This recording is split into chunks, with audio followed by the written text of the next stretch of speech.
میں جرمنوں سے کیوں پٹوایا لاکھوں کی تعداد کے اندر؟ معلوم ہوا کہ اللہ کا معاملہ جس قوم سے بھی ہے کووننٹ ہے، وہ میثاق ہے ہمارا اللہ کے ساتھ، میثاق قرآن ہے ہمارا، ان کا میثاق تورات تھی۔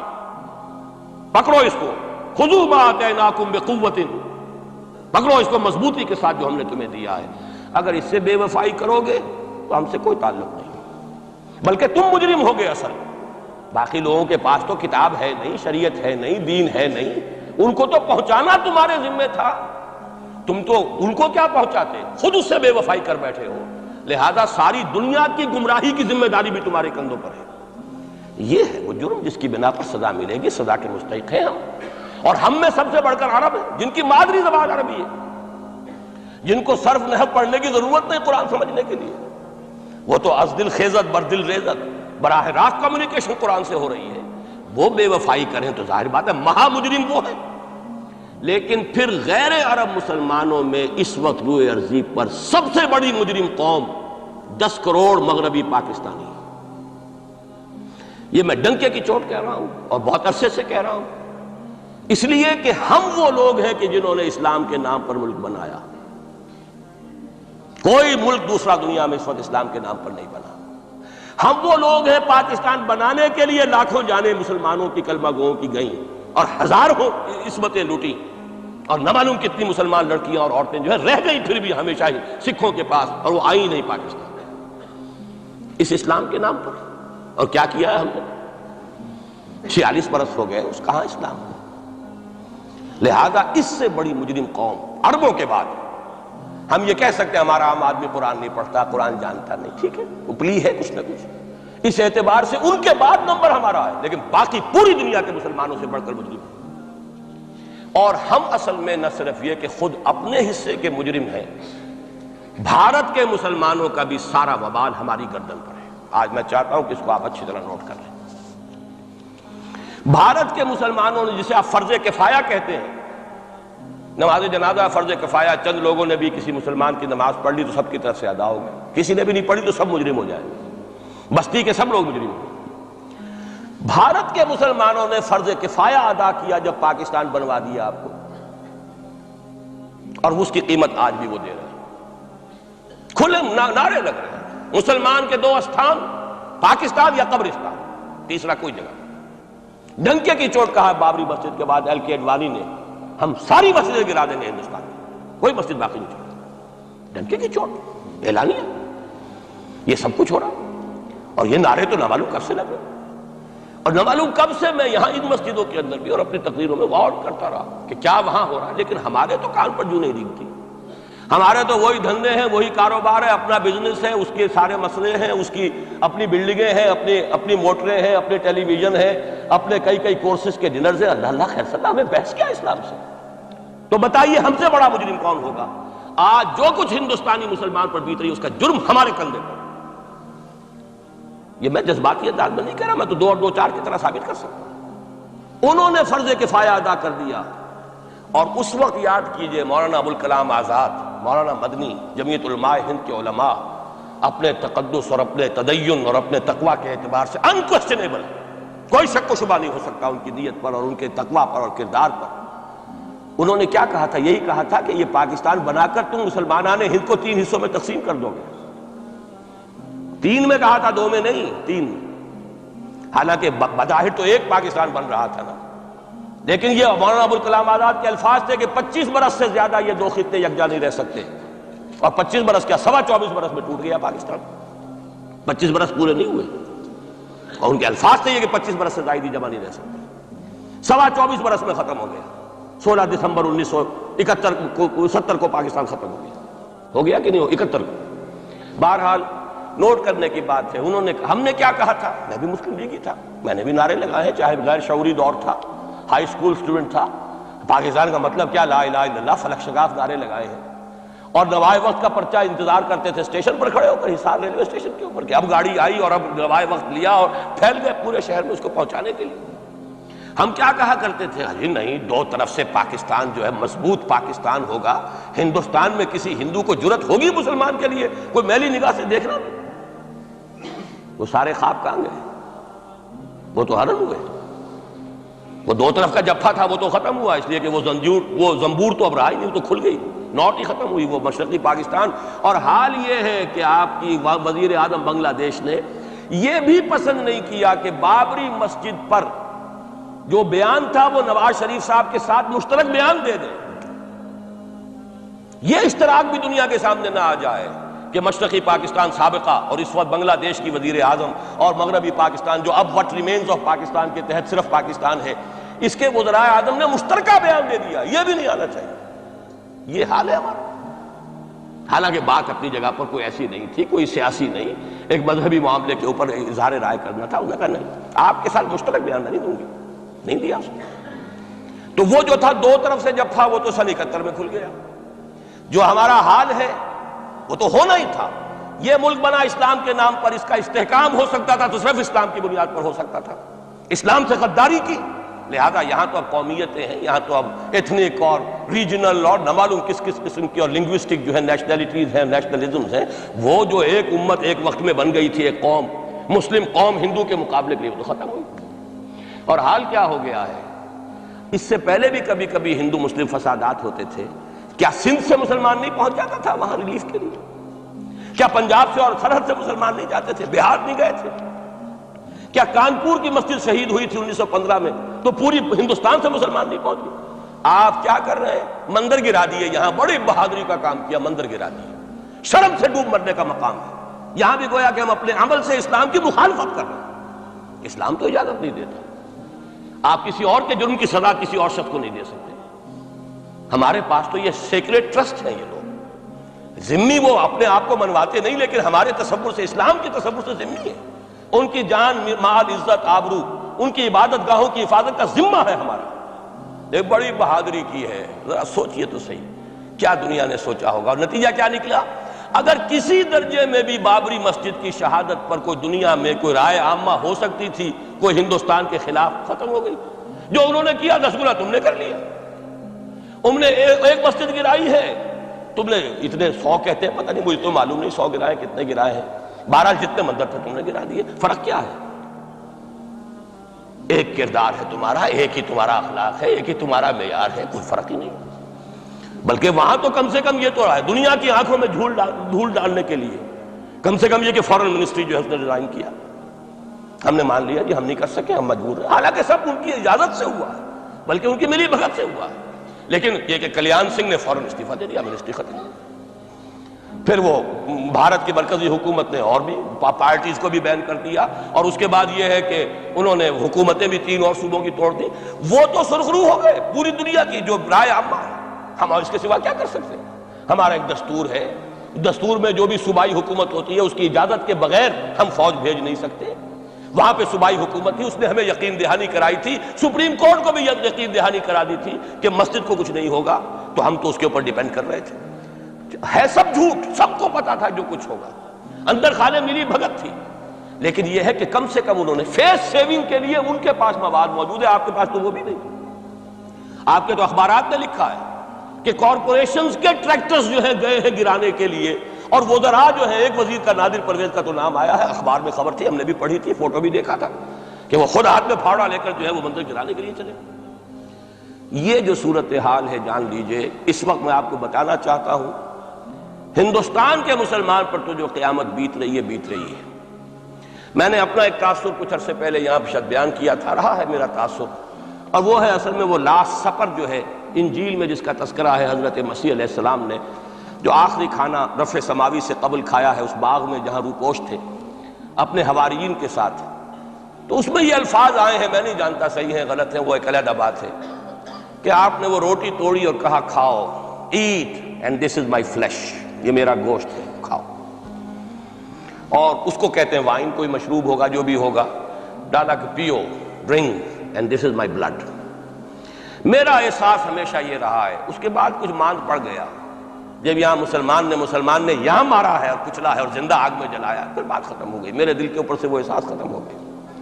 وہاں ہندو کے ہاتھوں جب مسلمان کے ساتھ یہ کچھ ہوتا تھا تو پھر جب میں کھانا کھاتا تھا محسوس کرتا تھا کہ میں ہندوستانی مسلمان کا گوشت کھا رہا ہوں اور ہندوستانی مسلمان کا خون پی رہا ہوں۔ یہ ہمیں عیش جو یہاں حاصل ہے، جو آرام حاصل ہے، جو ہمیں یہاں پر سہولتیں حاصل ہیں، جو معاشی اس کی کاسٹ پر ہے۔ اس نے آپ کو یہ ملک لے کر دیا اور آج تک اس کی قیمت ادا کر رہا ہے، اور ہم جو ہے عیش کر رہے ہیں، گل چھرے اڑا رہے ہیں۔ یہاں جس کے پاس 2 پیسے ہو گئے برقع اتار کے اس نے پھینک دیا، یہ معلوم ہوتا ہے کہ یہ تو مفلسی کو چھپانے کا ذریعہ تھا۔ 4 پیسے ہوں، اچھے کپڑے پہنے ہوئے ہوں، میک اپ صحیح کیا ہوا ہو، تو پھر برقعے کی کیا ضرورت ہے؟ اور میں نے شاید سنا ہے آپ کو، مجھ سے تو چند لڑکیوں نے یہ الفاظ کہے باقاعدہ۔ میں جب پریکٹس کرتا تھا لاہور میں کرشن نگر میں، تو ایک گھرانے کی، اور مجھے معلوم ہوا کہ ان کے والد انتہائی نیک تہجد گزار، کئی لڑکیاں تھیں بہنیں، ایک ہی تقریباً عمر 200 سے 1.5 سال کی، کبھی وہ آتی تھی کلینک میں میرے تو برقعے سمیت، کبھی آ رہے ہیں تو بغیر برقعے کے۔ میں نے پوچھا یہ کیا تماشا ہے آپ لوگوں کا، کبھی بغیر برقعے کے کبھی برقعے سمیت؟ صاف جواب دیا، میں ان کے الفاظ کوٹ اینڈ کوٹ میں ان کے الفاظ کوٹ کر رہا ہوں، ڈاکٹر صاحب جب ہمیں کوئی میک اپ کرنے کا، کپڑے بدلنے کا موقع نہیں ملتا تو ہم برقع پہن لیتے، اور جب ہمیں موقع ملتا پھر ہم برقع کائے کو پہنتے۔ تو گویا کہ اس کو چھپانے کا ذریعہ برقع ہے کہ کپڑے میلے ہیں، میک اپ نہیں کیا تو لہذا برقع پہن لیا۔ یہ ہے حال پاکستان میں اسلام کا جو ہم نے بنایا ہے۔ تو میں جو کچھ دیکھ رہا ہوں وہ یہ ہے کہ ہندوستان میں تو قیامت، اب وہاں جو آفیشیل فگرز ہیں 1000 1200 کتنے ہیں، لیکن کم سے کم 10,000 آدمی، اور اب یہ چین ہے فسادات کی۔ کل کے اخبار میں احمد آباد کی تھی، کبھی کہیں ہے کبھی کہیں ہے، اور واقعہ یہ ہے کہ تبصرے یہ ہو رہے ہیں کہ ہندو فنڈامنٹلزم از آن دی رائز۔ یہ جو کچھ ہوا ہے، جتنا بھی اس کے اندر ان کو گرایا گیا ہے، ان کی حکومتیں گرائی گئی ہیں، اس سے انہیں تقویت حاصل ہو، they are getting stronger and stronger. Congress کے لیے اب اپنی جو ہے جان بچانی مشکل ہے، اور اس وقت سب سے بڑا ان کے لیے جو ہو گیا وہ یہ ہے کہ وہ کمیونسٹوں کی سپورٹ کے بغیر چل نہیں سکتے، اور کمیونسٹ جو ہے وہ ان کی جو اس وقت وہ امریکہ کے زیر اثر جو اپنی اکنامک پالیسیز چینج کر رہے ہیں اس کا ساتھ دینے کو تیار نہیں، تو یہ ڈائلیما ہے۔ جبکہ ادھر جو ہے وہ بالکل جو ہندو ذہن ہے وہاں کا ریوائولسٹ ذہن وہ پوری طریقے سے قائم۔ تو اب اس وقت میں اس کے حوالے سے عرض کر رہا ہوں کہ ہندوستان اور پھر پاکستان کو علیحدہ نہ سمجھیے، اس لیے کہ ہندوستان کو اگر انہوں نے مسلمانوں سے یا اسلام سے خالی کرا لیا تو پھر ان کے بعد ان کا ٹارگٹ جو ہے پاکستان تو ہے ہی ہے، ہم تو ان کے ٹارگٹ نمبر 1 ہیں۔ ذہناً انہوں نے کبھی پاکستان کو تسلیم نہیں کیا، اور ہمارا ساتھی ہے کون؟ اللہ پر تو نہ یقین نہ اس سے ہمارا تعلق، جو معاملہ نہ دارت سخن آشنا نہ باشد۔ اللہ سے تعلق کیا ہے ہمارا؟ اللہ سے کون سی دوستی ہے؟ اللہ کیوں ساتھ ہے ہمارا؟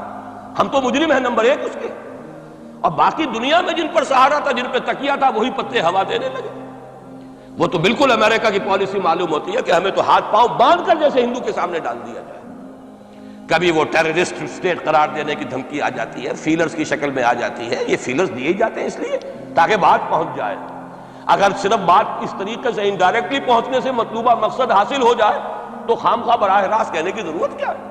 وہ مطلب تو حاصل ہو۔ سب نے سجدہ سہو کیا ہوا ہے، ہمارے ہاں ہر ادارہ سجدہ سہو کر چکا امریکہ کے سامنے، ٹوٹل سرنڈر۔ اور یہ بات جو قاضی حسین احمد صاحب کہہ رہے ہیں 100% درست ہے، 100% درست ہے۔ ٹوٹل سرنڈر، چاہے وہ بے نظیر ہو، چاہے وہ نواز شریف ہو، اور چاہے وہ کوئی اور ادارہ ہو آپ کا جو یہاں پہ قوت کا اصل سرچشمہ ہے اور منبع ہے، سب کے سب 100% جو ہے اس کے سامنے سجدہ کر چکے ہیں۔ یہی وجہ ہے کہ وہ بے نظیر کا ساتھ نہیں دے رہے۔ بے نظیر کا ساتھ کائے کو دے؟ اگر نواز شریف ان سے بڑھ کر، ہم بھی ہیں دربار کے، اگر یہ کہنے کے لیے وہ ان سے بڑھ کر تیار ہو تو اسے کیا ضرورت پڑی ہے؟ اس کی کون سی کوئی رشتہ داری ہے بے نظیر کے ساتھ یا کسی اور کے ساتھ؟ ہاں اگر نواز شریف کہیں کسی جگہ پر بھی کوئی اپنے پاؤں کو گھسیٹتا، ڈریگ کرتا، اپنے فیٹ کو کہیں کوئی رکاوٹ ڈالتا، پھر ٹھیک ہے، پھر اس کو آلٹرنیٹ لانے کے لیے تو کوئی ہے نہ کوئی سوال۔ لیکن جب وہ ان سے بڑھ کر نیاز مند ہو، ان سے زیادہ بڑھ کر سجدہ کرنے کو تیار ہو، ان سے بڑھ کر کہیں ہم شریعت کورٹ ہی کو اٹھا کے پھینک دیں گے اگر سود کا معاملہ جو ہے شریعت کورٹ کے حوالے سے ہمارے لیے مصیبت بنا، سود تو دیں گے، چلے گا، لائیے، خدا کے لیے لائیے، پیسہ لے کے آئیے، ہمارے ملک میں آئیے، پیسہ لگائیے۔ اور یہ سود وود کا یہ کوئی مولوی لوگ ہیں پاگل جو کہتے ہیں کہ یہ کوئی حرام ہے، اور کوئی پاگل ہمارے شاید وہ کورٹ والے بیٹھے ہوئے تھے جنہوں نے اسے کہہ دیا کہ بینک انٹرسٹ بھی جو ہے ربا ہے۔ باقی آپ ہم سے کوئی ڈر نہ رکھیے، میرے اسلام کو اب قصہ ماضی سمجھو، ہنس کے وہ مس بولی کہ پھر مجھ کو بھی راضی سمجھو۔ سیدھی بات ہے، جھگڑا تو اسلام سے تمہارے سے تو نہیں، نہ بے نظیر سے جھگڑا ہے اور نہ نواز شریف سے جھگڑا ہے، جھگڑا اسلام سے۔ اس حوالے سے بہت برا وقت آ رہا ہے، اور اس میں ایک پہلو میں اور چاہتا ہوں کہ آپ حضرات کے سامنے بیان کر دوں۔ پوری دنیا میں تو فنڈامنٹلسٹ مشہور ہو گیا مسلمان، پوری دنیا کا ذرائع ابلاغ لگے ہوئے۔ اصل فنڈامنٹلزم جو ہے، بلکہ 2 باتیں عرض کر دوں، ریشزم پوری دنیا میں بدنام، گالی، اور اصل ریشسٹ ملک اسرائیل، اسے کوئی کچھ نہیں کہتا، اس لیے کہ وہ مذہبی ریاست نہیں ہے، وہ تو بلکہ یہودیت ہے ہی نسلی مذہب۔ ساؤتھ افریقہ کیا ہوگا کوئی نسل پرست قوم یا نسل پرست ملک؟ وہ تو کچھ بھی نہیں تھا۔ اصل جو نسل پرست ہیں وہ تو یہودی، انہیں کوئی کچھ نہیں کہہ رہا۔ ریشسٹ وہ فنڈامنٹلزم اصل جو چلا ہے وہ ہندوستان میں چلا ہے، بدنام پوری دنیا میں مسلمان ہو گیا۔ لیکن اب اس کا میں بلیم نہ امریکہ کو دے سکتا ہوں نہ کسی اور کو، یہ تو اے باد سبا ہی ہم آمردہ توستی، ہمارا اپنا کیا دھرا ہے۔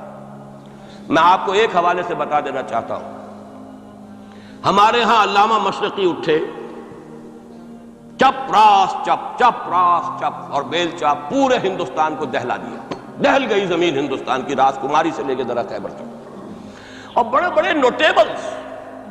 یہ تحریک اتنی عظیم تھی، اتنی آرگنائز تھی، آپ کو معلوم ہے یہ تالپور برادران جو ہے، دونوں بھائی جو تھے، یہ خاکسار تھے، بڑے بڑے لوگ، سندھ میں، فرنٹیئر میں، پنجاب میں، ہر جگہ پر، اور ایسی زبردست آرگنائزیشن بالکل ملٹری والی، ان کے سارے قواعد ملٹری کے۔ لیکن ہوا کیا؟ آر ایس ایس 1925 میں قائم ہوئی ہے، اسی کے رد عمل میں ہندو سویا ہوا تھا، انہوں نے دیکھا یہ مسئلہ اٹھ گیا ہے، اتنا زبردست اٹھ گیا ہے، زور شور کے ساتھ اٹھ گیا ہے، اس کی چپراس جو ہے وہ زمین جو ہے لرز رہی ہے، اس سے تو اٹھنا پڑے گا نا۔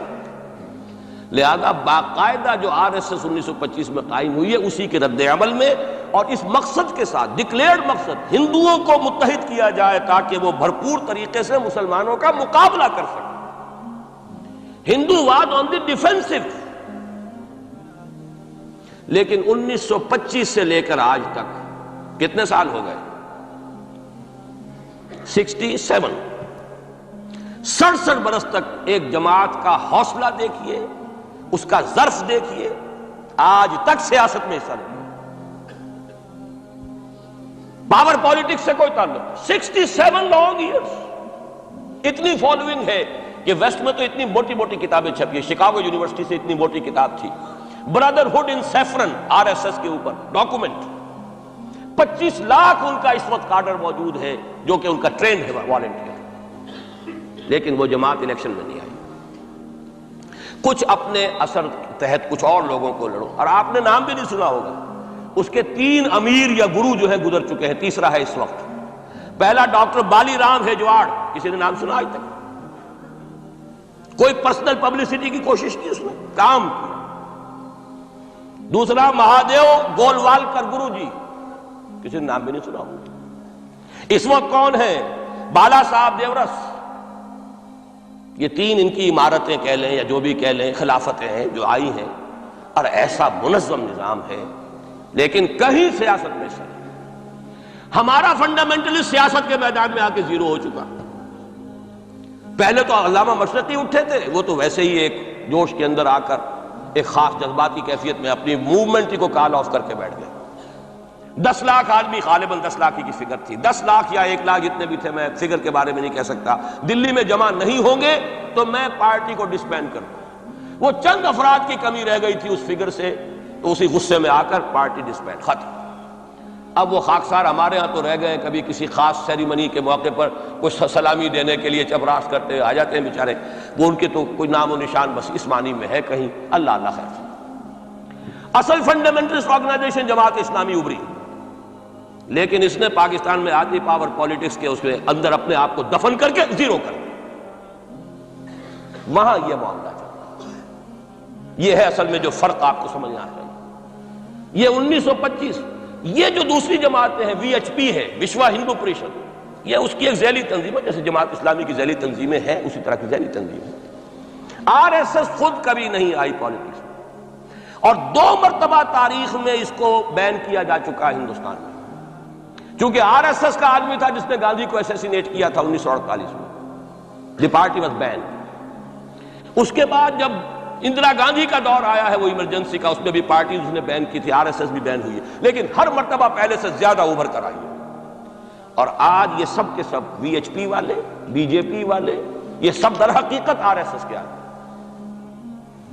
اور یہ ان کا ڈکلیئرڈ ایم اب بن چکا ہے، اور حالات جو ہیں ہم اس سزا کے بالکل مستحق ہو چکے ہیں۔ اسیاں سے کبھی ہم نے کنارہ نہ کیا، لیکن تیری رحمت نے گوارا نہ کیا۔ یہ تو ہو سکتا ہے اب بھی ہم اسی اللہ کی رحمت پر تو ادھار کھا سکتے ہیں، لیکن واقعہ یہ ہے کہ ہم اس سزا کے بالکل مجرم ہو چکے ہیں اور مستحق بن چکے ہیں، اور نظر یہ آ رہا ہے کہ اب حالات ہمارے لیے زیادہ سے زیادہ پیچیدہ سے پیچیدہ، مشکل سے مشکل، اور زیادہ سے زیادہ جو ہے گمبھیر ہوتے چلے جا رہے ہیں۔ بھارت میں ہندو فنڈامنٹلزم بڑی تیزی کے ساتھ ایک طوفانی شکل کے اندر آیا، اور بھارت میں تو مسلمان تنظیم کوئی ہے ہی نہیں۔ آپ کے شاید علم میں آیا 2 جماعتیں بین کر دی، جماعت اسلامی بین۔ جماعت اسلامی بھارت کی جو اصل جماعت ہے وہ تو ایک علمی کام کرنے والی، دعوتی کام کرنے والی، قرآن مجید کے تراجم شائع کی سیاست میں تو ہے ہی نہیں ہوا، لیکن یہ کہ اس کا اور سوال ہی پیدا نہیں ہوتا ٹیررزم کا یا کسی درجے میں بھی کوئی اس طرح کی ایکٹیویٹی جماعت اسلامی۔ لیکن وہ ہے نا کہ وہ ترازو کا ایک پلڑا اگر ادھر 3 کو بین کیا تو ادھر بھی 2 تو ہوں کم سے کم، وہ جماعت اسلامی بین ہو۔ ہاں کشمیر میں جماعت اسلامی کا ایک رول ہے، لیکن کشمیر کی جماعت اسلامی علیحدہ جماعت اسلامی ہے، وہ ہندوستان کی جماعت اسلامی سے اس کا تعلق نہیں ہے۔ جیسے پاکستان کی جماعت اسلامی، مشرقی پاکستان یا بنگلہ دیش کی جماعت اسلامی، ہندوستان کی جماعت اسلامی اور کشمیر کی جماعت، یہ 4 علیحدہ ہیں بالکل، ان کا آپس میں تنظیمی رابطہ کوئی نہیں۔ کشمیر کی جماعت اسلامی یقیناً ہے، اور یہ سمجھتا ہوں میں، اور یہ صحیح بات ہے، بعض تبصرہ نگاروں نے لکھی بھی ہے کہ اصل میں اس وار سے انہوں نے کشمیر کے مسئلے میں جب یہ بین کیا ہے وہاں کی 3 ہندو جماعتوں کو، تو اس کے ساتھ ہی 2 مسلمانوں کو ایک لپیٹ میں لے کر پارٹیز کو، تو کشمیر میں جو جماعت اسلامی چونکہ ابھی تک وہ بینڈ نہیں تھی، اور جماعت اسلامی کا آرگنائزیشنل جو ہے بیکنگ مل رہی تھی حزب المجاہدین کو، جو وہاں پر جو بھی اس وقت جو جد و جہد کر رہی ہے، لہذا اس کو کمزور کرنے کے لیے کیا ہے۔ لیکن یہ کہ ہندوستان میں کوئی مسلمانوں کی لیڈرشپ ہے ہی نہیں، سارے